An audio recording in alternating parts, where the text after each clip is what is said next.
Grabe, Kim Pao AI edit, nagtrend. Fans, nagkagulo sa maliit na maleta at butas na bag ni Kim.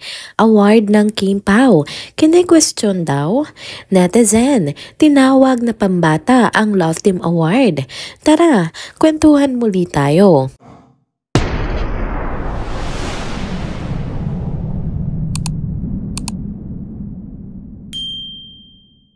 Hello mga ka-trenders! Welcome back muli sa ating channel. Kung bago pa lamang kayo dito, huwag nang kalimutang mag-like, mag-subscribe at i-hit na rin ang bell notification para lagi kayong updated sa mga balitang trending at napapanahon. Mga ka-trenders, heto na naman tayo sa isang nakakatuwang update mula sa mundo ng Kim Pao. Ang daming natawa, napa-facepalm at syempre, napa-react sa isang AI-generated photo na kumakalat ngayon sa social media, lalo na sa X. Sa larawan nga, makikitang magkatabi sina Kim Chiu at Paolo Avellino sa airport.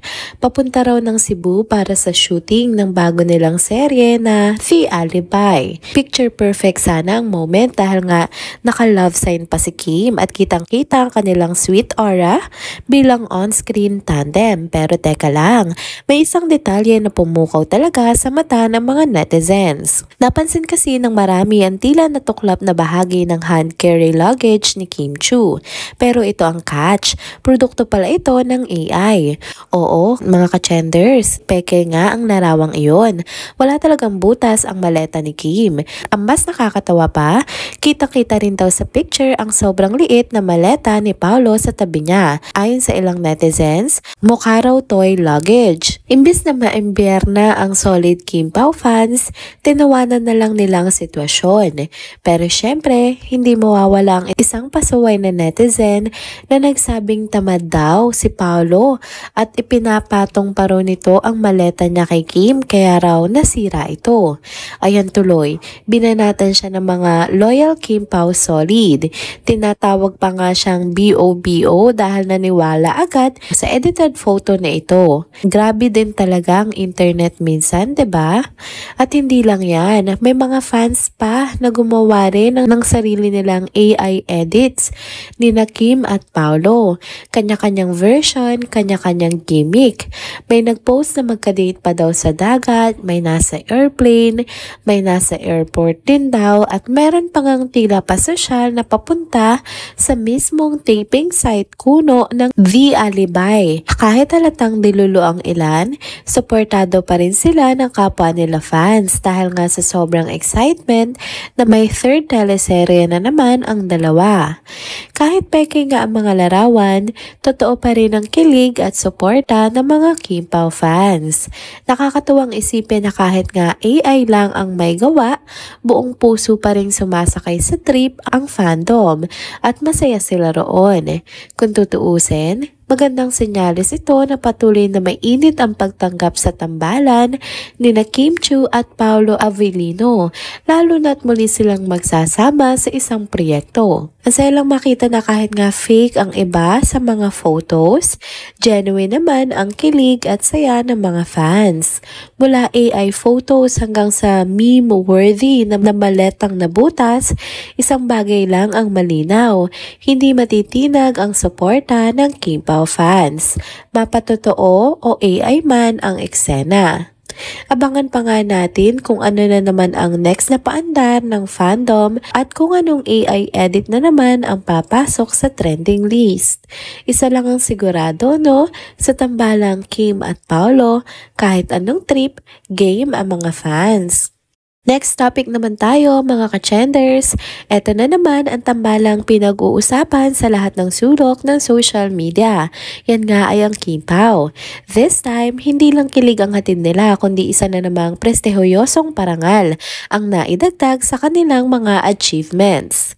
Nagbunyi nga ang buong Kim Pao Landia matapos tanghaling most popular love team of the Philippine Entertainment sina Kim Chiu at Paolo Avellino sa ginanap na 53rd 3rd Box Office Entertainment Awards. Aba, malaking karangalan ito ha, dahil lang hindi ito basta-basta award. Isa itong major recognition na nagpapakita kung gaano nga ka-effective at ka-love ng publiko ang kanilang tambalan. Sa X, sunod-sunod nga ang pagbati ng mga loyal supporters. Mababasa nga sa post ni at Jeff O. Garcia 47 ang iba't ibang reaksyon mula sa mga solid Kim Pao fans. May nagsabing sila raw ang phenomenal love team at people superstar. Nako, ibang level talaga ang suporta. Meron pang natuwa dahil si Paolo raw na dating allergic sa love team ay panalo na ng pangalawang beses bilang bahagi ng isang love team. At hindi lang basta love team, kundi kay Kim pa. Pero syempre, kahit may good vibes, may isa pa ring netizen na pumalag. Sabi niya, mas nararapat to bigyan ng Best Actress at Best Actor Awards ang dalawa at hindi lang popularidad. Para sa kanya, ang ganitong klaseng award ay pangbata at hindi raw dapat ikahon ang Kim Pao sa pagiging love team lang. Hindi naman pinalagpas ng original na nag-post ang comment na ito. Ang sabi niya, kung may reklamo sa award-giving body na dapat ito idulog dahil sila nga ang namimili ng mga mananalo. Dagdag pa niya, dapat masaya na ang lahat dahil isa itong patunay na kinikilala at pinapansin ang tambalang Kim at Paolo sa mainstream showbiz. At kung isipin mo nga, hindi biro ang ganitong klaseng award. Sa dami nga ng love teams dito sa Pilipinas, mula sa mga baguhan hanggang sa mga batikang tambalan, Kim Pao pa rin ang napatunayang pinaka-popular. Hindi na ito tungkol sa kilig kundi sa impact at recall ng kanilang partnership sa mga manonood. Ang totoo, kahit pa iba-iba ang pananaw ng mga fans, isang bagay ang malinaw, pinag-uusapan at pinagkakaguluhan pa rin ang Kim Pao. Ibig sabihin, may hatak, may dating at may dala pa ring spark ang kanilang tambalan na hindi basta-basta mapapantayan ng kung sino man dyan. Kaya sa dulo ng araw, award man yan para sa pagiging artista o pagiging love team, panalo pa rin ang Kim Pao dahil ang suporta ng fans ay nananatiling buo, totoo at sobrang lakas. Abangan pa nga natin kung anong next milestone ang tatahakin nila dahil mukhang this is just the beginning ng mas matinding ganap sa tambalang Kim Pao. And there you go mga ka-trenders, dito na po nagtatapos ang ating isa na namang trending video update. Salamat sa inyong pagsubaybay at pagsama sa akin hanggang sa dulo ng video na ito. Pero bago kayo umalis, huwag niyo pong kalimutang mag-like, mag-comment, mag-subscribe at i-hit na rin ang bell notification para lagi kayong updated sa mga balitang trending at napapanahon. Kita-kits po sa susunod na video. Paalam!